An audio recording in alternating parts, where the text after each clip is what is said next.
Antes de começar o assunto, eu vou fazer uma divulgação. Nesse domingo, 7 horas da noite, nós vamos conversar com Eduardo Marinho sobre a questão da consciência e liberdade e vivências. Vamos falar um pouco sobre o percurso dele, ele vai expor ali as vivências, principalmente nesse tempo de pandemia, e como que é a visão de liberdade dele. Esta vai ser a segunda live com o Eduardo Marinho, tendo em vista que no ano passado nós já fizemos uma com um assunto semelhante. Mas vamos retomar porque é importante conversar sobre a questão da liberdade, ainda mais no tempo que estamos, onde esta palavra ela é muito utilizada por aqueles que a defendem.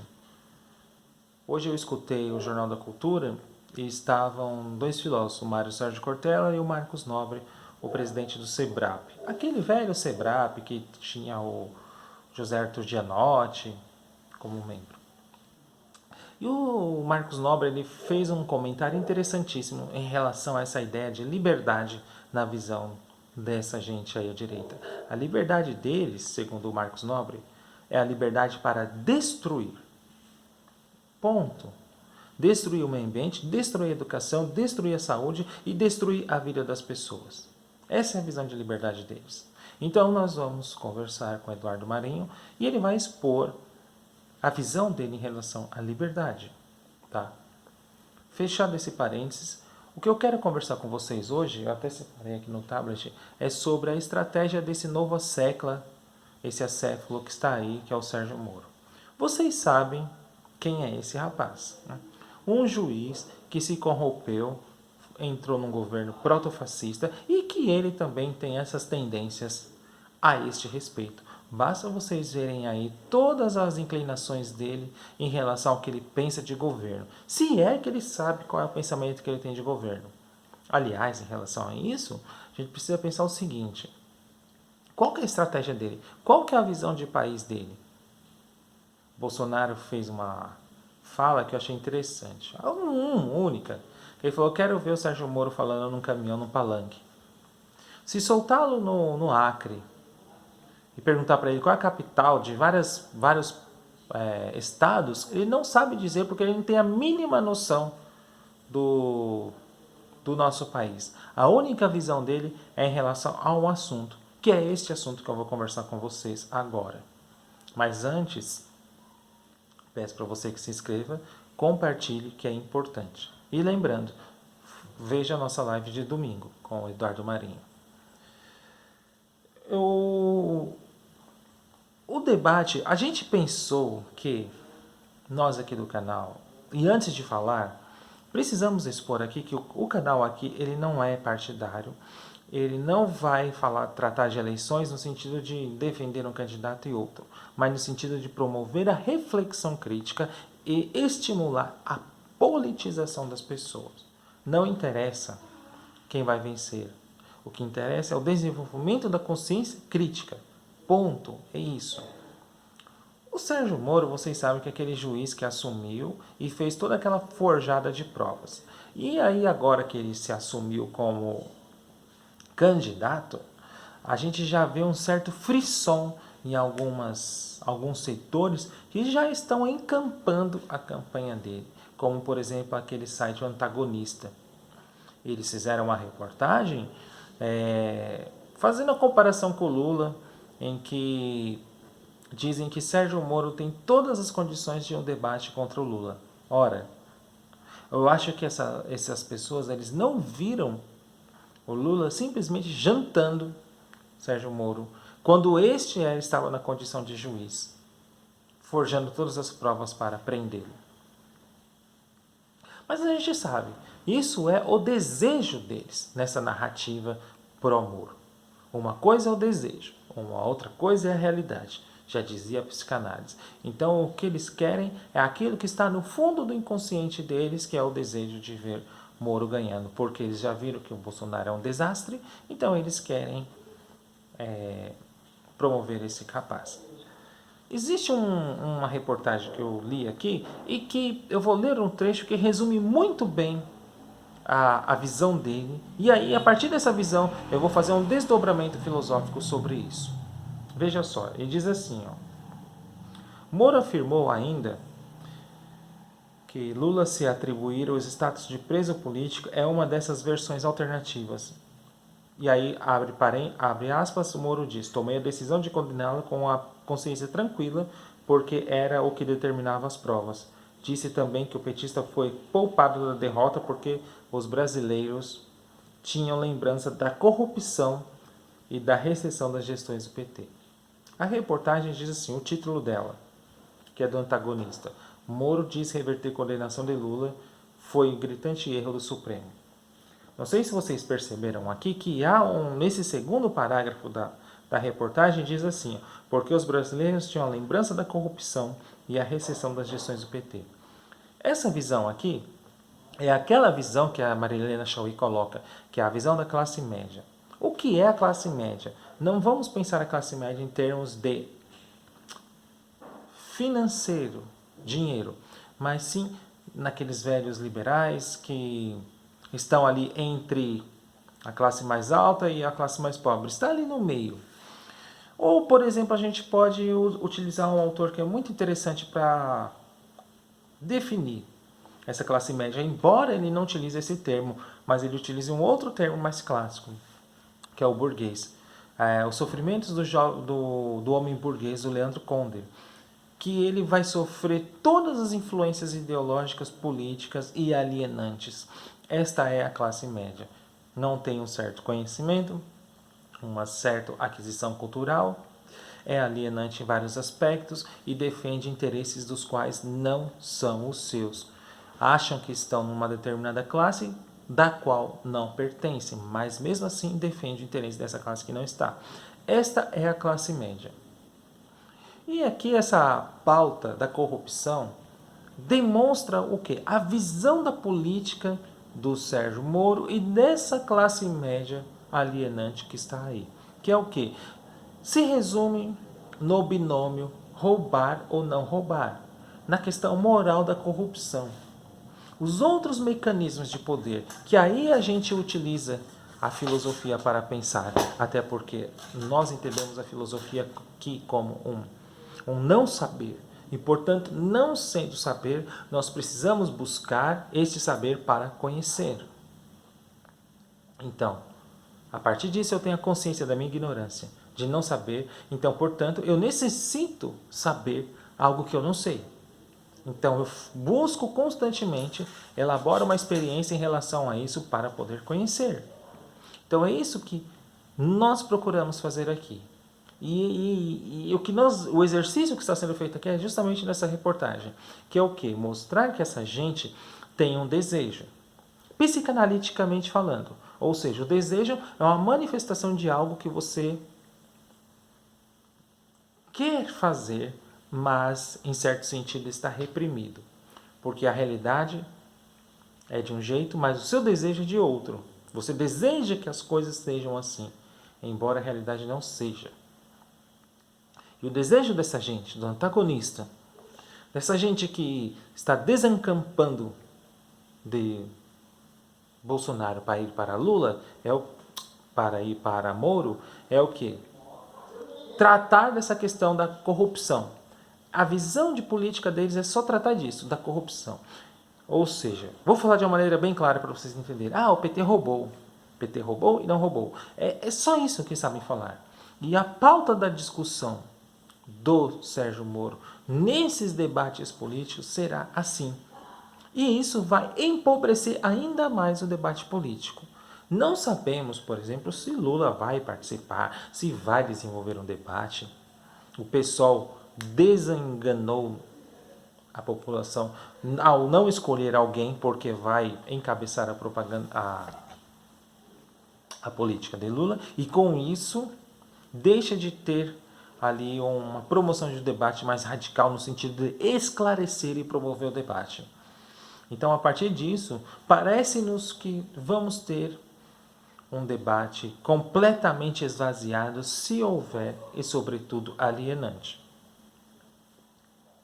É isso que está acontecendo no momento. Então vocês vejam, a visão dualista deles é simplesmente do roubar e não roubar. O que isso esconde, por exemplo? O que deveria ser discutido e não discute-se? Vamos falar da questão da organização da nossa sociedade capitalista. Vocês sabem, por exemplo, vamos pensar na relação ao mundo do trabalho. Vocês sabem que nós estamos num momento de completa financiarização do mundo. Nessa financiarização, antes disso, ocorreu uma informatização do mundo. Aliás, eu sugiro um livro belíssimo do sociólogo espanhol, Manuel Castells, chamado Sociedade em Rede. São 3 volumes, mas eu sugiro a leitura do primeiro, que é onde ele conta exatamente a transição do sistema fordista para o toyotista e a partir de quando vai surgir essa financiarização, essa informatização da sociedade e a partir disso o advento do neoliberalismo. Com essa informatização do mundo, as relações de trabalho começaram a ser alteradas. O capitalismo por si só, a relação de trabalho já começou a se alterar. Não houve mais a necessidade, por exemplo, de uma fábrica, porque a tecnologia foi avançando cada vez mais e naturalmente, não gosto de usar esse termo naturalmente, mas consequentemente os trabalhadores foram sendo trocados por máquinas. Um exemplo claro para vocês entenderem isso é, quando eu estava na Ford, o meu primeiro emprego quando tinha 19 anos, eu percebi isso lá na linha de montagem, onde haviam vários trabalhadores. Logo nos dias seguintes e subsequentes, algumas máquinas começaram a chegar e outros trabalhadores começaram a sair da linha. E assim foi se espalhando a nível mundial. A partir disso, a fábrica deixou de existir, assim como já chegou a Ford e várias outras fábricas, e as relações de trabalho do mundo contemporâneo começaram a ser profundamente alteradas por conta dessa informatização e financiarização. Por que financiarização? É aquilo que o Ladislau Dalbor chama de capital improdutivo, porque você tem uma fábrica que gera um capital e esse dinheiro você pega e joga na bolsa de valores ou em uma outra aplicação que vai gerar dinheiro.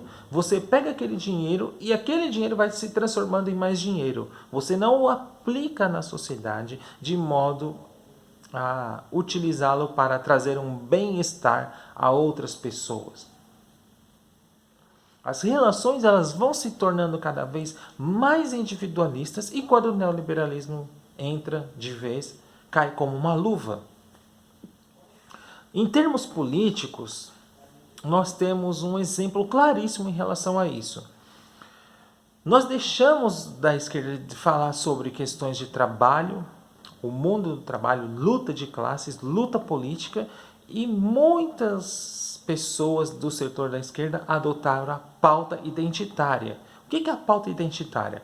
São determinados indivíduos que vão se identificar com outros indivíduos que são parecidos e eles vão ali tentar garantir direitos para o seu grupo. Mas eles desconsideram o todo social, toda a complexidade que há. E alguns, inclusive, vão falar, por exemplo, de ascendência social porque era negro, porque era gay, porque era pobre, etc. e tal, porque era índio. Então isso é o quê? É o discurso e uma postura neoliberal que se encaixou perfeitamente dentro dessa esquerda liberal, vamos dizer assim. O discurso individualizante que se encaixa dentro dessa nova estrutura da sociedade. É exatamente isso que o Sérgio Moro não compreende, ele nunca vai compreender porque ele não tem visão, ele não tem noção nenhuma do Brasil. A única visão dele é essa pauta da Lava Jato e a questão da corrupção. É único e exclusivamente o que ele sabe falar. E não sei se vocês viram que o ministro que ele escolheu para a economia, eu não estou lembrado do nome agora, mas é um sujeito que trabalhou lá na ditadura militar e que a visão dele, se vocês verem, é a mais retrógrada possível. É a pior que a de Paulo Guedes. Só para vocês entenderem. Esse ministro, ele disse que os R$600 na pandemia foi um absurdo. Olha só a visão que vocês podem ver disso? Eu vou colocar aqui o nome dele para vocês entenderem aqui quem é esse sujeito. Aqui, ministro da Economia, que Sérgio Moro escolheu.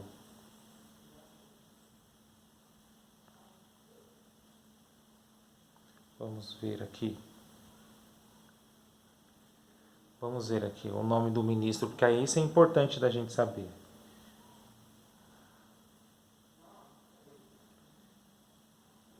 Vamos ver aqui se vai aparecer aqui.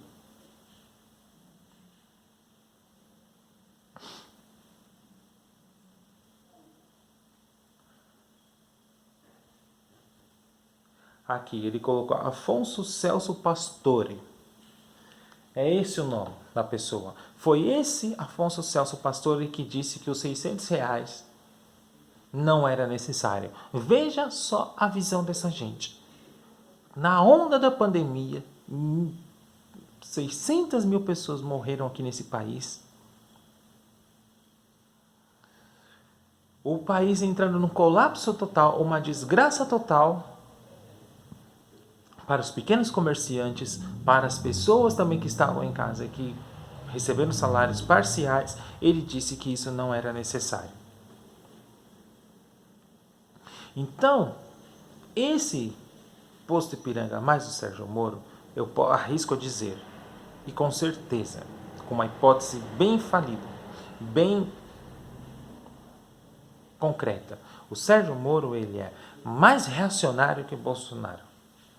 Basta ver quando ele era tido como super-ministro e o plano que ele escolheu da segurança pública, que era basicamente a liberalização do policial fazer aquilo que bem entender e ele fazer a justificativa sobre aquilo que ele fez, ou seja, não haver investigação. Era um avanço ali cada vez maior a legitimização do estado de exceção. Então, o que a gente pode tirar de lição aqui? Talvez o debate vai ser puramente alienante, vai ser esse debate da classe média em que pauta de roubar e não roubar vai entrar em causa. Não vão discutir os problemas profundos do país, que nem esse que eu falei agora, apenas introduzir da transição do modo fordista para a informatização da sociedade e a consequente alteração do mundo do trabalho e a desindustrialização, que eu nem entrei aqui no aspecto, a desindustrialização brasileira. E, além dessa desindustrialização, o que sobrou para os brasileiros hoje, que é o trabalho do aplicativo e o seu empreendedorismo social. São relações cada vez mais individualizantes e isso tem como consequência ideológica. Quando eu falo consequência ideológica, é a formação das ideias, ou seja, a formação da ideia do brasileiro, que é o quê? É uma visão completamente individualizante de vida, em que não consegue enxergar a complexidade e o todo da sociedade. Ele perde a visão da totalidade. Vamos lembrar desse aqui, ó. Esse aqui a gente é preciso resgatar. Isso traz a visão da totalidade para a gente entender o mundo contemporâneo. Não somente ele. Não vamos ser dogmáticos. Existem vários outros autores que nos ajudam a explicar muito bem o mundo. Eu trouxe aqui o Leandro Conder, um grande ensaísta brasileiro, o jeito que ele escreve. Leiam esse homem que vocês vão entender. Leiam esse livro sobre Sofrimentos do Homem Burguês, extremamente atual. Leiam Manuel Bonfim, que vocês vão entender aquela ideia do parasitismo social, aquele ser que encosta em um determinado local e ali ele fica sugando e ganhando mais dinheiro, parado, sem fazer nada. Hoje, quem é o parasita do nosso governo? Nós temos vários. Quem é o parasita do capital? É o mercado financeiro que gera dinheiro sem fazer absolutamente nada.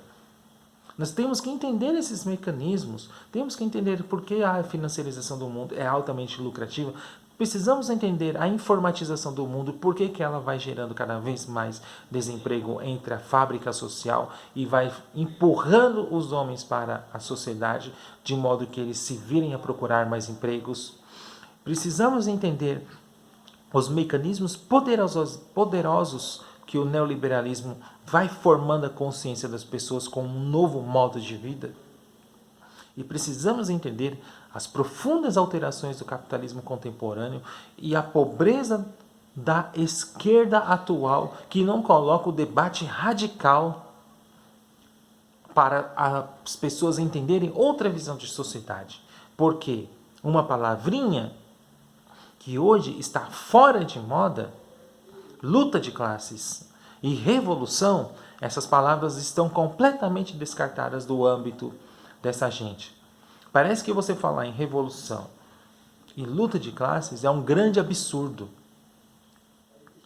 Mas antes, se você pensar em revolução, você, que nem nós no canal aqui sempre falamos, é preciso que você estude, corra atrás, leia, compreenda os autores, leia a realidade, faça aquilo que o Paulo Freire nos dizia, que é o quê? Ler o mundo antes da palavra, compreender dialeticamente esses dois.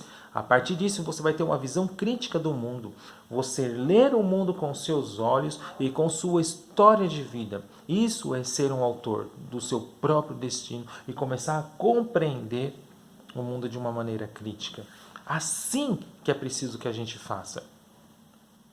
Se você não fazer isso, você vai ser esse gadinho da classe média que vai olhar o mundo dessa maneira limitada, que pauta por essa visão dualista de roubar e não roubar. Você vai falar, o PT é ladrão, roubou. O Bolsonaro também é um bandido, ele roubou, ele é um genocida, etc. Tá, mas por que ele é um genocida? O que ele fez? Quais são as consequências da visão de mundo dele? O que ele propõe? O que ele colocou em prática e o que causou na sociedade? Tem que entender isso. Se não entender, aí vira um debate extremamente burro, alienante e sem sentido algum.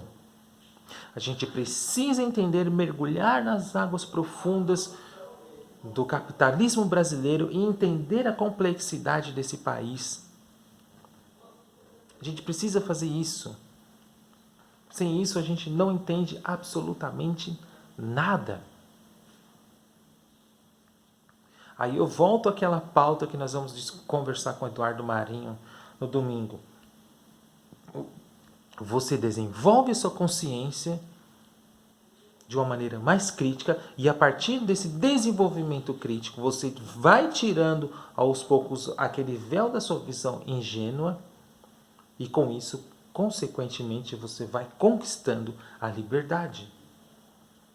Você deixa de estar num estado de minoridade intelectual, burro, alienante, do qual você só consegue ver o mundo a partir da visão de um mundo de uma pessoa.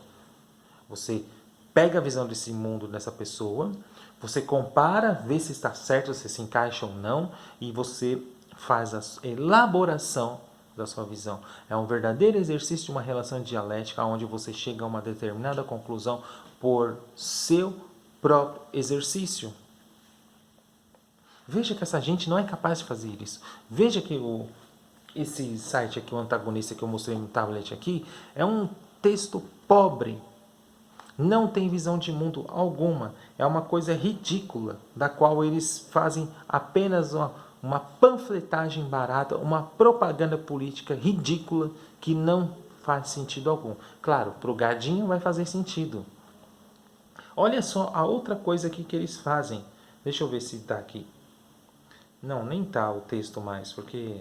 Bom, enfim. O que vocês têm que entender aqui é justamente essa visão... Bom, deixa para lá. Vamos deixar para lá. Essa visão estreita de mundo que eles têm. Essa visão estreita é aquilo que o Jason Stalin fala no livro Como Funciona o Fascismo. É a propaganda. Não é o desenvolvimento da reflexão crítica. Então aqui, quando nós falamos de Lula, do Moro, do Bolsonaro, nós não estamos tentando fazer propaganda política, nós estamos desenvolvendo a reflexão. Porque nós partimos daquele ponto de vista filosófico de Sócrates, o não saber, a consciência da ignorância. Então, se eu tenho a consciência da ignorância, a consciência do não saber, eu vou buscar saber, esse não saber, para eu conhecer, absorver e entender e olhar o mundo de uma maneira mais crítica. Perceberam? Perceberam esse debate como essa panfletagem do antagonista é pobre? É isso. Então vamos lembrar novamente. Domingo, a live com Eduardo Marinho, tá? Tema: consciência, liberdade e vivências. E compartilhe, converse com outras pessoas. Esse conteúdo tem que chegar cada vez mais distante, de modo que a gente comece a promover esse desenvolvimento crítico, essa reflexão e começar a falar das duas palavrinhas que eu disse para vocês aqui, que está fora de moda da esquerda, que é a ideia da luta de classes e a ideia da revolução. Você deve pensar, revolucionar o quê? Revolucionar o país? Revolucionar eu, indivíduo, para revolucionar outras coisas? Como começar com isso? Há uma receita pronta? É possível fazer isso daqui para amanhã ou não? Temos que colocar em pauta a conversa. Tá certo? Então é isso. Grande abraço, até mais.